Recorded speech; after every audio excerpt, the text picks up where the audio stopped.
Colorado Territory, early winter, December 1883. The snow had fallen thick in the night, softening the harsh edges of the plains and cloaking everything in a silence that felt sacred. A weak sun hung behind a gauze of mist, casting a pale silver wash across the land. Sam Callahan rode the fence line, coat flapping in the wind, breath curling like smoke into the frigid air. His gloved hands gripped the reins, eyes scanning the land out of habit more than hope, until he spotted it, just past the ridge. A broken shape, wrong against the white. A wagon lay half-sunken in the snow, its canvas roof slashed and stiff. With frost, one wheel snapped clean through. He pulled his horse to a stop, the animal snorting into the cold. Sam narrowed his eyes. The scene was too still, the kind of stillness that made a man uneasy. He swung down from the saddle, boots crunching in the snow, one hand brushing the cold steel of the revolver at his hip. As he neared the wagon, the cover rustled, and a figure emerged, thin, hunched, clutching something close to her chest. "Sir," the woman rasped, her voice frayed like rope.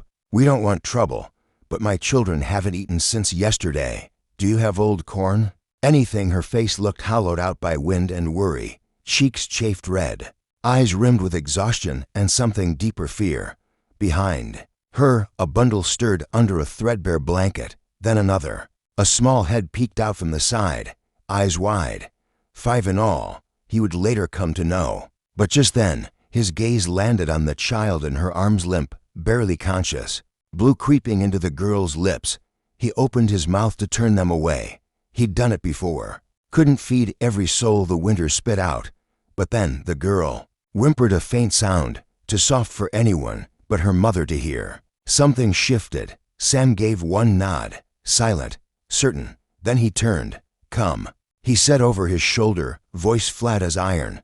She hesitated, just for a moment, then followed, snow crunching under her skirts, the children trailing her like shadows. He led them past the barn, to the old supply shed. It was little more than 4 walls and a stove that still worked, but it had a roof, and it was dry. He pushed the door open, stepped inside, and dropped to his knees before the stove, coaxing the buried embers to life with practiced hands. The woman set her children down onto a pile of hay, her limbs stiff from cold and strain. He reached for a dented pot on the shelf, poured in the last of his cornmeal, added water from the bucket. As the fire caught, he stirred the porridge in silence. She watched without speaking. The youngest boy began to cry, a soft broken sound in the corner. Another child clung to his sister's hand. When the porridge thickened, he ladled it into tin cups, setting them gently before each child. Then he knelt beside the girl in her mother's arms and carefully brought the warm broth to her lips. She swallowed. A hint of color returned to her cheeks. The mother's mouth trembled, but she did not cry. "I don't even know your name," she whispered. He met her eyes, voice low. "Eat. Names can come later." She nodded, biting her bottom lip. The fire crackled, casting gold and shadow on the rough wooden walls. For the first time that morning, the shed didn't feel like a place abandoned to wind and sorrow. It felt like a breath being held, a pause between endings, and something not yet named. By morning, the storm had eased into stillness. A silver light spread across the land, soft as prayer. Eliza stirred beneath the blankets, careful not to wake the child curled against her. She tucked them in tighter, wrapped her shawl across her shoulders, and stepped outside. The cold bit at her skin, but she walked without pause, toward the barn. No one had asked her to. It wasn't duty, it was something deeper, a repayment stitched into motion. She found a bucket near the well, hauled water with trembling arms. Inside the barn, she cleaned out soiled straw, shoveled frozen manure, laid down fresh hay. The scent of horses and dry grass wrapped around her like the memory of a childhood kitchen safe. Warm, whole, from the porch of the cabin, Sam stood behind the frost-laced glass, watching without a word, coffee steaming in his hand. Later, Eliza slipped into the main cabin's kitchen. The scent of old iron and wood smoke clung to everything. She moved with quiet care, boiling clean water, rinsing each tin bowl. From her shawl, she tore a strip of cloth and dipped it into the warmth, wiping the soot from the walls behind the stove, the handles, the counters. A scent of licorice and cinnamon lifted off the cloth her mother's scent. By the time the sun had pushed over the hill, she stepped back onto the porch, hands raw but steady. Sam turned to face her, wind lifting a corner of her scarf. Her eyes were bright despite the cold. "I wanted to thank you, sir," she said, "for what you did last night. We'll be gone before noon. I'll do what I can with the wheel." Sam didn't move. His jaw was tight, voice low. "That child near froze in your arms," he said. "You think a patch wheel and a bowl of soup is enough to send you back on that road?" She gripped her shawl tighter. "I don't mean to burden you, Mr. Callahan. I just thought kindness like yours is rare. I didn't want to overstay." His eyes flickered. There was cold in them, but also something else, something shifting. "You want to repay kindness?" he asked. "Keep those kids alive. You want to do that warm or under canvas?" He turned, hand on the door. "Stay until spring, if need be. No one's throwing you out." Her breath caught. It wasn't an order. It wasn't pity. It was something deeper, warmer, something she thought the world had long since forgotten how to give. That night, back in the shed, Eliza tucked the children into their hay beds. Ethan, the eldest, looked down and gasped. His boots had been stitched neatly repaired seams. New laces, patches made from Sam's old saddlebag. Eliza sat with him quietly, then went to the small kitchen, folded a square of linen, and from her sewing kit, pulled a strand of red thread. By lantern light, she embroidered a single letter S. She placed the handkerchief beside Sam's bowl, then vanished into the cold dot the next day. Laughter returned to the yard. The children had built a snowman out of straw. A crooked hat perched atop its frozen head. Sam stood at the window, unsmiling, but his hand rested on the frame as though holding the warmth inside. Across the yard, Eliza watched him. Their eyes met through the pane. She did not look away. Days passed like this, built on quiet routines, wordless exchanges. One morning, Eliza gathered the children near the barn. The earth there was dry, hard-packed, long neglected.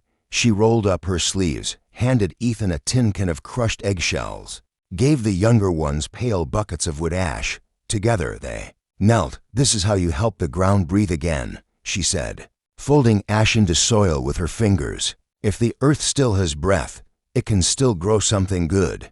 The wind tugged at her shawl. Her hands didn't falter. The children's laughter was full and free, no longer stolen from sorrow. That evening, she returned to the plot and froze. Someone had added mulch. The soil had been worked, mounded higher. Beside it rested a cloth bag. Inside, seed packets, neatly folded, tied with twine. She looked toward the cabin.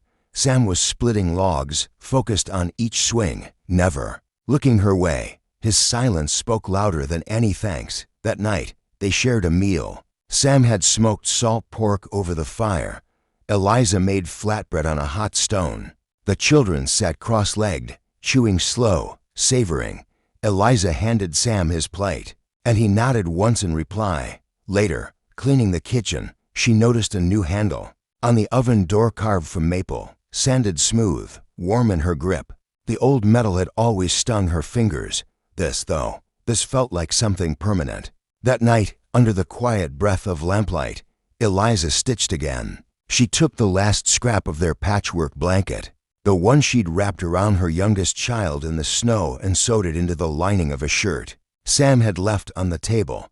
Her fingers moved slowly, reverently. She folded the shirt and laid it down where you would find it. At dawn, Sam discovered it. He picked up the shirt, recognized the fabric, the tenderness in its seams. He said nothing that evening. After the children had gone to bed and the fire had burned low, Eliza returned to the table. There, resting beside her teacup, lay a daisy. White, wild, soft. She stared for a long time. It was the same kind his wife once wore in her hair before the fever took her. Eliza reached out, fingers brushing the delicate stem, and for the first time in years, she felt the ache of belonging. But the peace did not last. Snow piled thick against the barn doors. The air turned sharp, heavy with unease. By mid-December, word spread fever had reached the valley. Influenza, they called it. a cruel sickness that crept like mist, swallowing whole towns. Sam closed the ranch tight, but sickness, like sorrow, finds its way in through even the smallest cracks. One morning, as Eliza boiled water for laundry, a knock echoed sharp against the cabin post. Sam stepped outside. A man stood beside a sleek black mare, his coat fine, gloves softer than the wind. A smirk sat on his face, smug and practiced. "Roy Keller," Sam muttered, voice hard. "Well, look what winter dragged in," Roy said, dismounting with a laugh that held no warmth. "Heard Callahan's place got some new tenants, 5 kids and a woman with city hands."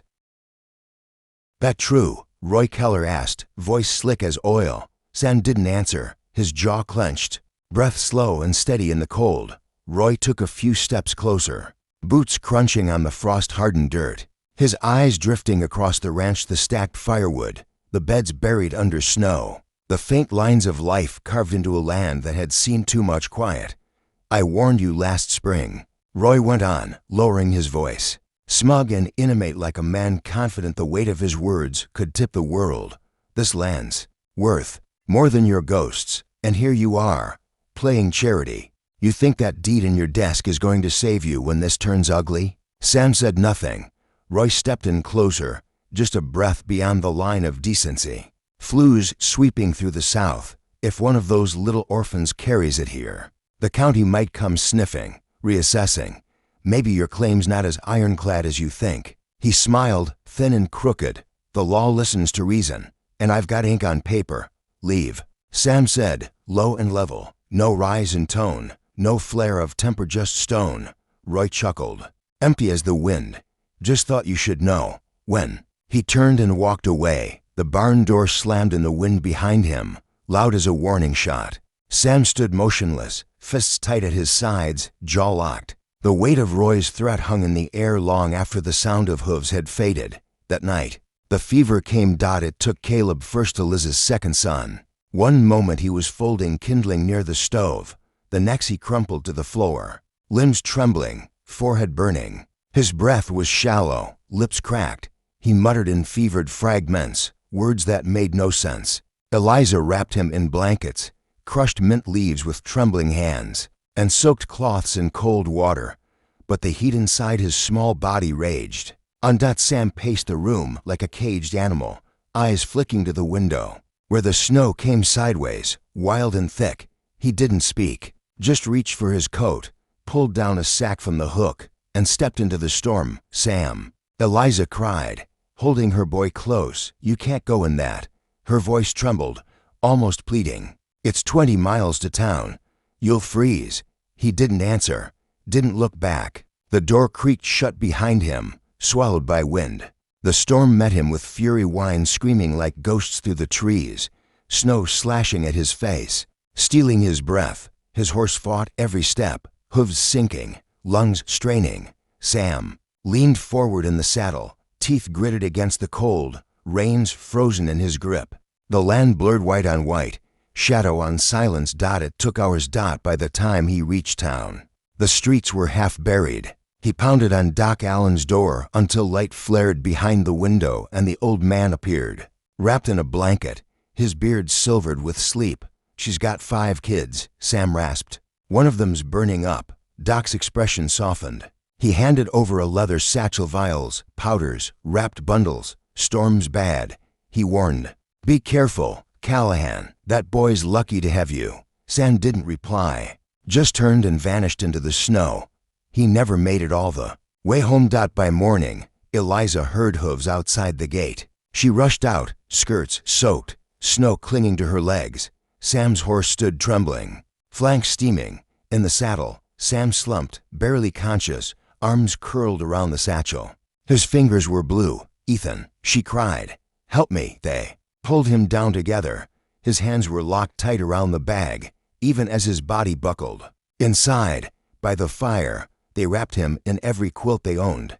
Eliza pressed broth to his lips, warmed his hands with wet cloth, worked feverishly through the night. His skin was like marble, but he lived. He drifted for hours, caught in the fever's tide, slipping in and out of shadow. When his eyes finally opened, Eliza was beside him, her hand folded around his. Her eyes were rimmed with red, but her voice didn't shake. "You fool," she whispered, brushing damp hair from his brow. "You could have died." He looked toward the cot. Caleb now slept there, breath slow, face flushed with color. Sam didn't speak. Eliza's hand trembled. "We lost our home once," she murmured, a tear slipping down her cheek. "I won't lose you too." He didn't answer. But in the hush that followed, he reached for her hand again and this time didn't let go. The days that followed were thick with healing, slow as melting ice. Sam lay on the cot, pale and sore, his body hollowed out by cold and sacrifice. But the hearth glowed steady, and more than that, Eliza was there present in every quiet gesture. She made a broth from sage and barley, ladled it gently into his mouth, wiped his chin with soft cloths. She moved through the house like someone anchoring a ship, steadying it in every storm. The children helped in their own way.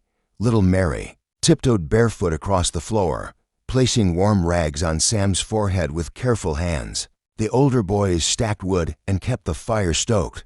On the wall near the stove, someone had written "thank you" in black and charcoal rough letters, uneven and tender. Sam noticed them the first day he sat up and managed a faint smile. One pale afternoon, as sunlight slanted through the cracked window, Eliza sat beside him with a shirt in her lap. Her needle rose and fell in rhythm, her eyes focused, her presence unspoken balm. "I thought you were the kind of man who built walls," she said softly. "But you've been making doors for us." Sam looked at her, voice raspy but true.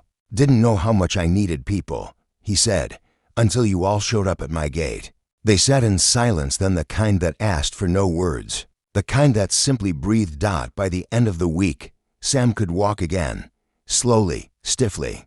But each step seemed to reclaim something he'd forgotten: purpose, maybe, or peace. One evening, he pulled on his coat, nodded to Eliza, and motioned her outside. She followed him into the clear cold.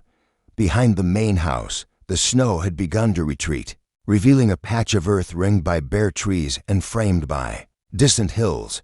He stopped near a clearing, gestured. "Spring's coming," he said, "thinking of building a cabin there. For you all." Eliza stopped. The wind lifted her hair. Caught in her breath, she stared at him, searching for something beyond the words. "You do that." He nodded, not because he had to, not out of guilt, but because the land had been quiet too long. She looked out over the space and saw it not just a cabin, but a porch, a garden, her children's laughter floating through the trees. She stepped closer, rested her head on his shoulder. He didn't move, just stood solid beside her, the wind curling around them like a benediction. They didn't speak.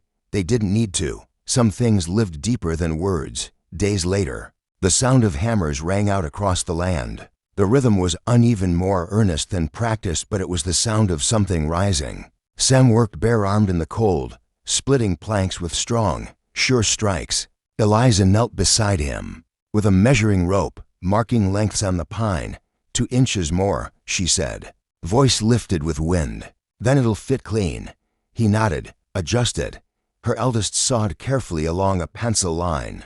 The younger ones fetched nails, dropped them in mittened hands, laughing when one thudded to the ground. The house rose, slow, but it rose. Each beam they lifted, each board they nailed, stitched together something old and broken. The silence that had haunted Sam's ranch for years after the death, after the grief, was finally being filled. Not with noise, with life. One crisp evening, the frame stood strong, and the chimney stones were stacked like promises. Eliza stepped back, breath fogging the air. She reached into her apron, drew a small knife, and climbed onto a crate.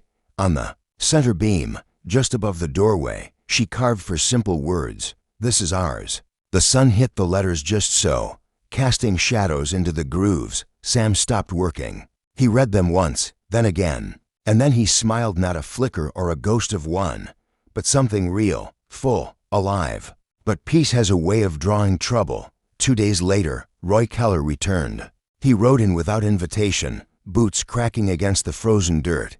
He dismounted, slow, eyes raking over the rising cabin. The work paused. The children quieted. Sam stepped forward. Roy sneered. "Well, now this is charming," he said, building homes for strays. Don't come crying when they leave you too, just like your wife did. The words hit like spit in the face. Eliza went still. The children froze. But before she could move, Sam stepped past her. Calm, quiet. He stopped just feet from Roy, close enough that the air tightened between them. They're not strays, Sam said, voice low, full of granite. They're the reason this land still breathes. Roy blinked. The silence between them stretched, drawn taut like barbed wire. No gun, no raised hand, just truth, heavy and rooted. Behind Sam, Eliza moved. She reached out and took his hand, not to pull him back, but to stand with him, still, unmoving. Roy muttered something under his breath, turned, and mounted up. He rode away without another word. The quiet he left behind wasn't hollow. It was full of presence, of strength, of something earned. Eliza turned to Sam. Her voice was barely louder than the wind. You did not have to say it, Eliza whispered, her voice low and steady. Sam looked at her, his fingers curling gently around hers. I did, he said. There was no more to say. They turned back to their work. By week's end, the house stood tall and quiet against the rolling hills, humble but whole. The front door creaked faintly when opened, and the shutters needed a nudge now and then. But every inch bore the imprint of hands that had once trembled with hunger, with grief, and now held fast to hope. No one mentioned Roy Keller again. There was no need. In the soft final light of that week, Sam nailed a small bell above the porch beam. A string dangled from it so even the smallest child could reach. When the breeze swept through the valley just right, the bell chimed, not as warning, but as welcome. The house wasn't finished, neither were they. But like the nails driven deep into those beams, they were held together not just by timber, but by each other. Inside, two modest bedrooms marked the beginning of a home. The kitchen doubled as office space come May and June, where lists were scribbled in pencil and folded neatly beside flour sacks and canning jars. Spring crept in softly, like a breath held too long and finally let go. Snow melted into the warming earth, feeding rows of green that pushed up from the thawed soil. Lettuce unfurled like shy dancers. Pea vines reached up like prayerful fingers, curling around sun-warmed trellises. What had once been frozen ground now whispered with life beneath every footstep.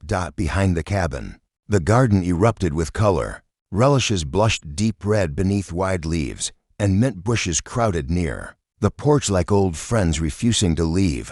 Eliza stood at the clothes line, pinning damp shirts and skirts, her hair loose and tumbling down her back, catching light like golden wheat ready for harvest. Sam worked nearby, crouched low as he hammered together a second bench beside the porch. It was simple, just pine and nails, but he sanded it smooth after each pass, careful, as if it mattered, because now it did. The children raced through tall grass, their laughter ringing like bells. The youngest had named the scruffy dog Tinder, for he never left the hearth's edge. Now he bounded after them, barking with joy, tail thrumming against the earth like a drum. Inside, the cabin smelled of warmth and life, cornmeal frying in butter, the smoky edge of roasting coffee, and the clean scent of drying herbs. Eliza stirred a bubbling pot with one hand while flipping golden flatcakes on a hot stone. With the other, Sam stepped in, brushing sawdust from his palms.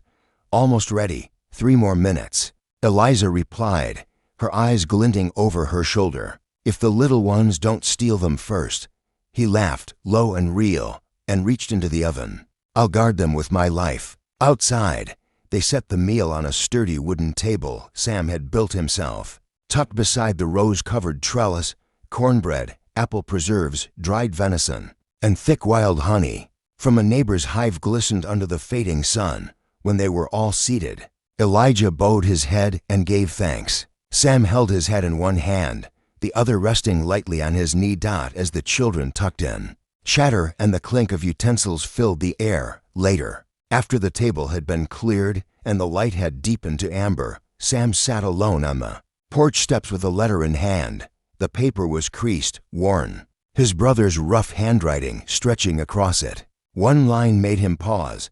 It's been a long time since I saw your handwriting without a tremble. Sam folded the letter, slow and careful. Inside, Eliza was drying dishes. He stepped in, eyes drawn to the table. A piece of paper lay there, half filled. With a seed order for spring, Sam picked up the pen, his hand once shaking from years of silence. From too many nights with nothing but his own heartbeat to answer was steady. Eliza turned, drying her hands on her apron. She watched him. "Your hand's steady now," she said softly. He glanced at her, and then at the paper. "Maybe because someone's helping me carry it." She smiled, then a smile that unfolded slow and warm. That night, after the little ones had curled into their quilts, Sam and Eliza sat side by side on the porch bench. Fireflies danced among the mint and the roses. A soft breeze stirred Eliza's hair, brushing it across her cheek. Sam sat back, boots crossed at the ankles, one arm resting. Behind her, she leaned gently against his shoulder. They said nothing for a long time. The quiet didn't ask for words. The cabin behind them stood strong. The garden before them stretched out, full and growing, and around them was laughter echoing against the hills, folding into the earth like seeds waiting for next season. They did not speak of the past. They did not worry what came next. They had built something, slowly, carefully, board by board, loaf by loaf, day by day, a home not just in walls or windows, but in the way Sam reached for her tea without needing to ask, in how Eliza folded his shirt and tucked lavender into his drawer, in how the children laughed now not like strangers surviving, but like a family who had died as stars sparked across the sky. Sam looked at her. "Tomorrow we plant beans," he said. Eliza nodded. "And tomatoes. I saved some seeds." Sam smiled. "Good. Then I'll need to build another shelf." She laughed, threading her fingers through his. "And I'll keep the kitchen warm." They sat that way until the fireflies vanished, until the sky turned velvet black, until even the wind seemed to hush in reverence of what they had built. By morning, the gate hung open to a sky full of promise. A new wooden sign swung gently in the breeze. The Callahan home. Each letter carved deep by Sam's hands, stained with ash and sealed with oil. It wasn't elaborate, but it stood proud. It had been earned. Eliza sat on the porch, threading a needle through linen, stitching slow, even rows. Each towel bore a child's name in red thread. Her smile was soft, the kind that came from someone no longer counting the hours between storms. Sam stood high on the pitched roof, hammering in new shingles. Spring had been kind, but the rains would come. He paused, wiping sweat from his brow, and watched the children running wild through the garden rows, their joy bright as sunlight. The dog barked and skidded through loose dirt, chasing their laughter. No more hunger in their eyes, only life. A wagon rattled past on the road. Roy Keller, hat low and mouth tight, didn't speak. No threats, no smug warnings, just a glance. He had seen too much life here now, more than he could buy, more than he could break. Sam didn't wave. He didn't need to. Later, a neighbor from 2 valleys over rode in. She carried a basket of oat bread, still warm. "You didn't just build a house, Callahan," she said, laying a hand on his shoulder. "You built something we all forgot.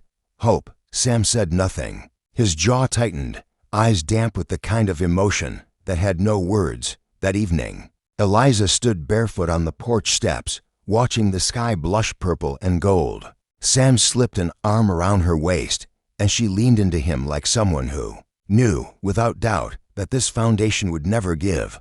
Inside, the hearth glowed low. A fresh loaf of bread cooled on the table. The baby was already asleep, a thumb in her mouth and a quilt at her chin. Eliza turned to face Sam, her palm resting over his heart. "You saved us," she whispered. Sam met her eyes, steady and full. "No," he said. "You made me remember what home feels like." And in the silence that followed, carried only by the breath of wind and the quiet creak of settling wood, it became clear. Home had never been just a roof or a deed. It was warmth shared, meals divided, seeds planted, nights endured together. Her hand on his chest, laughter in fields they'd made their own. A door that would always creak open for someone who needed it. It was not just a house they had built. It was the beginning. If this story stirred your heart, if you felt the cold of that long winter and the heat of a fire lit by kindness, then know this is just the first chapter. Out on the wild frontier, redemption comes one fence post at a time, one extended hand at a time. The strongest homes are not drawn on blueprints, but shaped in the courage to stay. So stay with us. Subscribe to Wild West Love Stories, because out beyond every dusty bend, another story waits, another fire longs to be lit, another heart is brave enough to love.